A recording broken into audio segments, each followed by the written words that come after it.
Night with Kendra Dawsey, and here is your host, Kendra Dawsey. Hi everyone. Hi Zach. How are you doing today? I'm doing pretty well. How are you? We recently got to enjoy a nice meal together.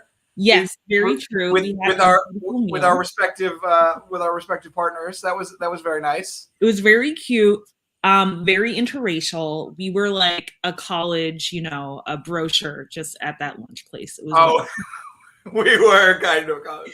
Yeah, it was pretty cute.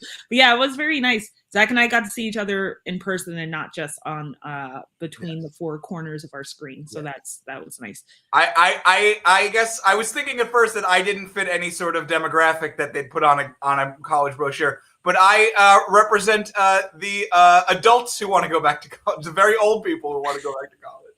Okay, if we had been aged down like a decade, then because Ella's Ella's our age, right? Yes. Then it would have worked, but I guess. Oh yeah, no. I'm once again trying to make gray hair into its own. Gray hair is cool. People should love gray hair. I'm pro gray hair. But yeah, I love that you also have the 500 Greatest Songs book. That's amazing. Oh yeah, it's sort of a lie, because if you look up here, it says 34 selections from the 500 Greatest Songs book. Oh, and then I would say about 15 of them are too hard to play. But there's a solid 19 songs in there that I can sort of play. Hell yeah! So other than that, Kendra, what is on your mind this week? Oh, I'll tell you what's on my mind this week. So in the nonstop world of modern politics, we often have figures that grow to prominence and then, after some time in the spotlight, get thrown to the wayside. But much like the plastic our society disposes of without care, and that is probably in our bloodstreams right now, these people do not actually go away. Which is why it's sometimes a nice reminder of comparatively simpler time when these people resurface. We wish this could be one of those stories because it involves someone you may not have thought about in a few years. DeRay Mckinson. Yeah, I guess it's Mckinson. Yeah. Remember DeRay? The Twitter famous activist at DeRay, who used to show up to protests wearing a vest that looks like a flotation device. He got really excited when they came out with a line of Pride Doritos. One time he ran for the mayor of Baltimore and reminded everyone the limits of Twitter fame by getting under 3% in the Democratic primary, DeRay. So I wish this was a story where we could just reminisce about mid-2010 social media influencers, but unfortunately, it is something far more terrifying. Earlier this week, Louisiana State Supreme Court ruled that DeRay could be held responsible for organizing a protest where a cop was injured. No, wait, that's too direct. We need to liven it up a bit. If he organized a protest where injury-like effects were sustained in proximity to the officer's body. That's gone through the cop's PR manager. The point is, this law sets a precedent that organizers can be held culpable for anything that happens during a protest. Bystander injury, smashed windows, someone plays a lousy version of a protest song, cop making overtime chokes on a hot dog. It's not clear where the line is drawn. Another obvious drawback to this decision is that organizers can't always control what happens at an action. If paid protesters existed, you could certainly use contract law to enforce what they do, but in the real world, protests are made up of grassroots volunteer efforts to bring people together, organized in service of a goal. Even ignoring the very real possibility of a saboteur or interloper showing up to make trouble, the idea of a protest full of people who have no connection to the organizers isn't considered a protest run wild. That's a successful protest. Effectively, what this does is make protests an inverse democracy, where the more people who might care about your issue, the worse of an idea it would be to hold a demonstration. In this world, your best idea for a protest would be to call for something that you know less than 10 people would turn out for, like citizens against posting cat pictures online. Also, the judge ruled that D. Ray could be responsible because he knew the protests could turn violent. Without getting in too deep into some existential question of what is knowable, one thing we definitely know makes for volatileness with large groups is cops being there.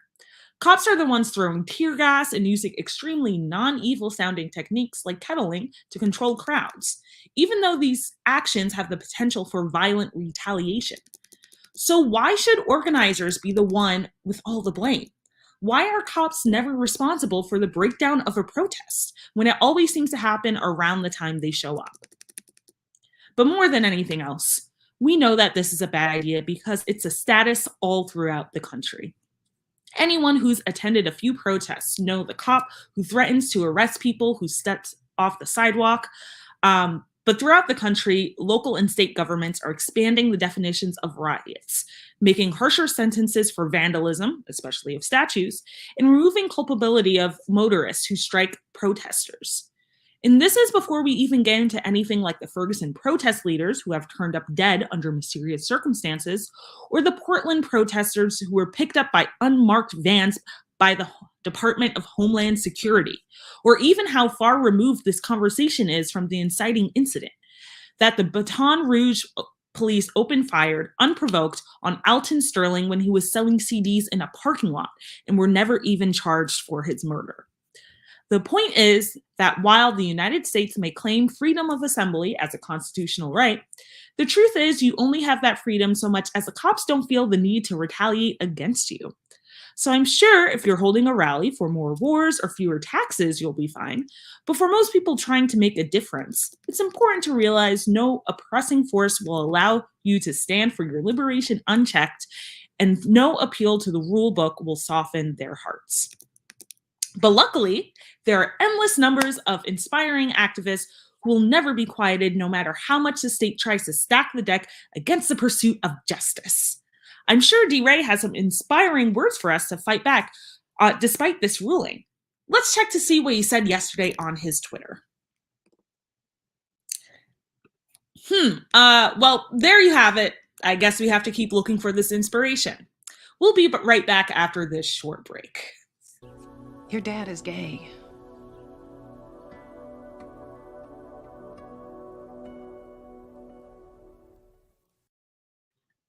Wait, what is that from? That's Degrassi, right? I recognize that girl from Degrassi. Oh my goodness, I have no idea what it's from, but it is now my new favorite clip. I am 95% sure it is Degrassi. Yes, I know. Okay. And I love the like zooming on her face, and she's like, Season 1 of I wish my dad were gay. Great.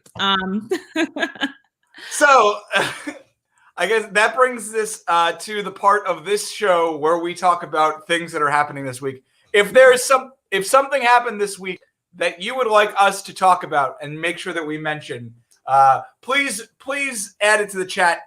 Mention it there. We will try to get to it because we know things are happening and you want to know what's going on. Yeah. So I think the best place would for us to start would be looking at what's going on in the good old Supreme Court. Do we want to talk about the oldest member or the longest tenured member of the Supreme Court, or the newest prospect? Where should we start first? Let's talk about the old, coon-ass bitch. I'm guessing you're talking about Clarence Thomas and Ginny Thomas, and the fact that didn't she text some senator being like, hey, could you, that this election belonged to Trump? I think it was Trump's chief of staff, isn't it? It was Mark Meadows, who just all of these names are in my head, and it's just too hard to remember what the chain of command is. It's just in my head. Mark Meadows, Republican asshole, but I believe he was part of the executive branch. Okay, yeah, that's mad illegal. It seems like it should be. I'm critical of laws, of legislator, but it feels like if we are pretending that the judicial branch of our government should be like completely, without bias. That feels like that's a bad idea. And I don't know, maybe, Clarence Thomas and Ginny Thomas haven't slept in the same bed for 25 years. Maybe they don't talk, but I feel like that's unlikely. And something should probably happen. Will something happen? No, probably. Right. That's the thing, is that there's no. I saw something today that told me that that like all of these like law scholars are like, oh well, yes, Clarence Thomas. I didn't think he should have to recuse himself before when his wife was just an activist. But now that she's an actual part of the case, I think he should have to recuse himself.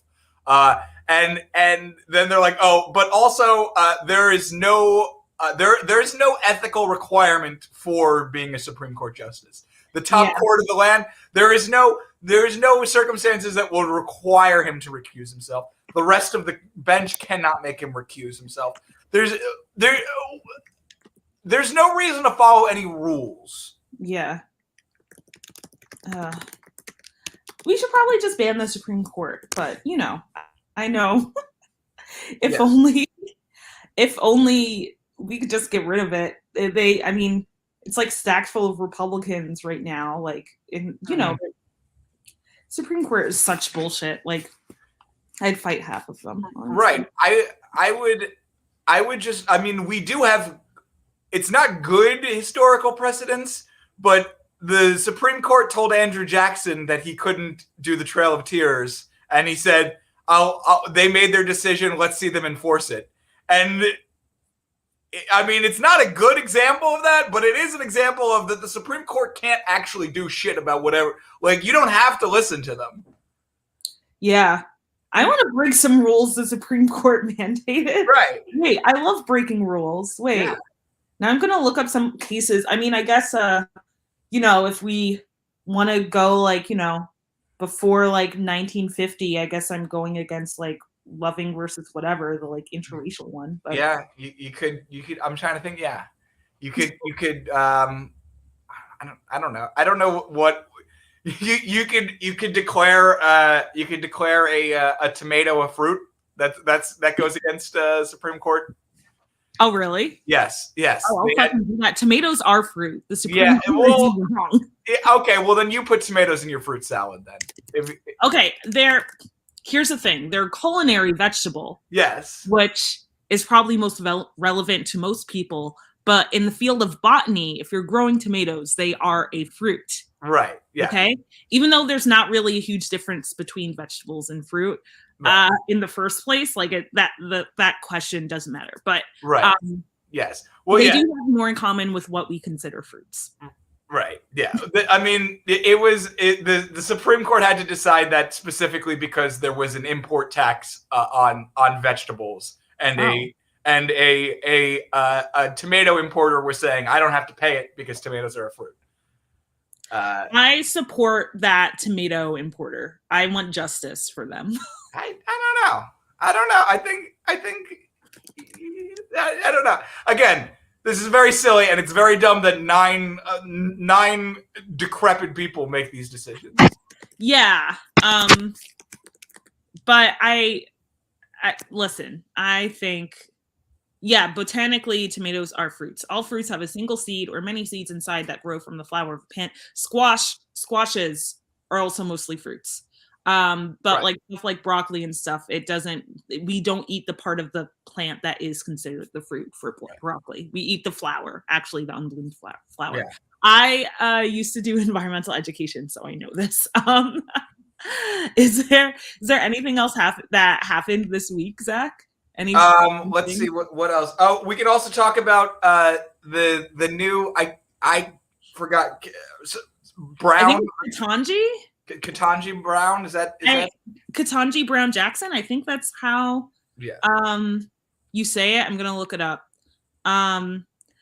Ketanji. That's how you say it. Okay. So we could talk about that. I haven't watched the proceedings, and like I said, the Supreme Court, I think the idea of it is honestly kind of dumb. Yeah. So I don't really think any anyone should be in charge of like decisions that affect literally every single person in this country.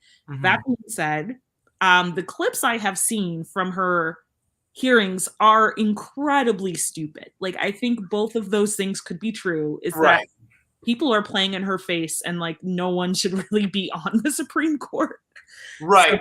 So, yeah, well, that's the thing, is that the people who are giving her a hard time are not you. They think that the Supreme Court is actually a serious, important thing, but are grilling her. I'm not really watching it, but it seems like they're grilling her in the stupidest ways possible. Yes. Yeah. Like Ted Cruz is like, so what do you think about this like book on like for anti-racist babies? And she was like, I am a judge. Like, I'm not, like, what fucking question is that? Do you want to ask me about interstate commerce, or like, like, do you want to ask something important, or are you just going to be annoying? Well, I mean, it's also another, it's a sign that, well, because the whole thing is, like, even, I know what's her name, Susan Collins from Maine, who's a Republican, has said that she's going to vote for her. Okay. Joe Manchin, like, already voted to put her in the circuit judge spot she's in right now, like, a couple years ago. Like, there's no reason why to expect that he's not going to do it again. So unless Republicans give him enough money, or like, unless it's like, oh, I won't be a billionaire. Right. It's pretty much a done deal. So everything about it just does have to be very stupid. It was I will say two things. Well, one, I will say, Chris Mack in the chat saying Ketanji B. Jackson, not particularly decrepit. That's worth something. She does, like, statistically, she's gonna live for a while. If nothing awful happens to her, like, you know. And the other thing I will say that is sort of a refreshing thing in a very decrepit old thing, she's like the only one on the Supreme Court now. I don't know if ever, but maybe the only one ever, but definitely now, who has any experience as a public defender, which is just, again, just another sort of tell of how lopsided and stupid the whole thing is. This is like the greatest, most fair court in the land, and like literally zero of the people who are deciding the cases have ever had to be a public defender. Like, one of the most important, like, one of the only good types of lawyers, I would say. Yeah. Yes. Yeah. It is wild that it is like, so we've probably all seen the Washington Post thing where it's like, she's literally the most decorated like person up for the Supreme Court. Like, there's like one column where it's like she's done all of these, and it includes being a public defender, it includes being like actual judge at different levels, doing a clerkship, like having a degree from like a law degree from an Ivy League school. And like, she is literally the person who has done the most judge things out of anyone on the Supreme Court right now, like including Sonia Sotomayor, who I think like it's not like, obviously, like, you got to do some stuff, but like Ketanji Brown has literally done like as much as she fucking could to deserve, quote unquote, to be on this thing. And people are like, well, I don't know if she's actually qualified. Like, I don't think, I think that's stupid. And again, the whole thing is very stupid. All of the qualifications are stupid. I would be perfectly fine if she was unqualified, because just having somebody who's not a crusty old man, a crusty old white man on there is far more important in terms of that than any sort of legal resume that you might have. The law clerks do all the legal stuff anyway. Like, who cares? Yeah. Just having different opinions is far more valuable to that decrepit, mostly useless organization. But again, and I think she was a law clerk too, if I'm not incorrect. I believe she was Breyer's law, who she's replacing. I believe she was. Okay, I found it. So actually, she's one of the few who went to a public high school. Yeah, she was a law clerk. Not all of them were. Actually, Clarence Thomas has the fewest qualifications out of everything she's done. She's one of other than Kagan, she's the only one that was a district judge. And so like obviously, it doesn't ultimately we're of the opinion that the Supreme Court's dumb anyway. It's weird. Even when you're not losing 6-3, it's still dumb. Like, yes, exactly. It's dumb. It's a dumb idea. Yes. And if we are going to critique people on like how qualified they are, she would be very qualified. I'm actually kind of surprised some of these bitches didn't even do like, okay, Barrett just like was the Supreme Court clerk. Actually, she didn't even go to law school. I didn't realize that. And then a Courts of Appeal judge. So I could just be a fucking judge without going to law school? How does that work? There's no rules. Anybody, well, you can't be, in most places, you cannot be a judge. You can be a Supreme Court person with no qualifications. I feel like we should probably have some qualifications, but like, it's fine. Anyway, I guess, we should probably have qualifications beyond like to be president, you need to be born here. Like I don't think that shows how well you run a country, but whatever. Right. Yes. But you have to also like this is dumb nerd stuff, but when they were founding the country, they had no idea that the Supreme Court was going to really matter that much. Yeah. Like they didn't even meet together when they first had the Supreme Court. The Supreme Court just sort of dispersed out in 9 different directions throughout the country, and each Supreme Court justice like solved local cases on their own. Yeah, this whole country was thrown together with like paper clips and chewing gum, and the whole lie has been that it was actually this very smart, well thought out idea. It is just like an anchor on the neck of justice, and then every once in a while, like they fix one thing, and then they're just like, oh yes, now we've got it to where it was supposed to be. We didn't. We haven't. Yeah. Anything else happened this week? Cruise ship. The CDC relaxes its cruise ship advisory, which I think that means like pack it in. If we're relaxing the cruise ship advisory, I can't imagine there's any advisories anymore. Yeah, we're basically just gonna let COVID keep running until climate change. That's like last regulation out turns off the lights. It's gonna be the cruise ship one. That's it, I think. Cruise ships. When I was last, there's a picture of me when I was last on a cruise ship. I was literally like a year and a half or 2 years old. Mm-hmm. It's a very cute picture. My parents would have it in their like in my childhood home. It's like my dad holding me and my mom like wearing a nice little dress. But like, that's the only time I've been on a cruise ship since the pandemic, especially. It just seems so clear that they're literally floating petri dishes. And I would hate to be on one without being paid. Like maybe if I were being paid to put, to like infect myself like a good amount of money, I'd be like, okay, I'd perform on a cruise ship, but they do seem gross. So one last thing we have tonight. This is a little special thing. Have you been following at all the North End outdoor dining battle? A little bit, yeah. Michelle Wu hates Italians, right? Is that what's happening? Essentially. So Michelle Wu is asking for $7,500 per restaurant to use public space for outdoor dining, which I think is a fair thing. You would pay if you wanted to add 10 tables to your restaurant, you would pay significantly more than that. So I think that's fair, but they're all up in arms about it. And the news can't stop covering it. Obviously, they're not really talking to residents, and they're not talking to wait staff or anybody like that. They're talking to a lot of restaurant owners, and this is going to bring us to a sort of moment of Zen compilation that I've been able to put together. North End restaurant owners on the local news, a photo essay. So we're just gonna go through some of the nice people that I've screen grabbed. Okay. From TV. So if we could just go. Here's one guy, one owner, a very, very stylish man, great white hat, and half translucent sunglasses. I love his baseball cap. Yeah. Let's see who's next. Real. These are the restaurant owners? These are all the restaurant owners that they keep interviewing. Why are they all dressed like Sopranos extras? Why are Because they are 50 to 60-year-old Italian men with money. That's what they do.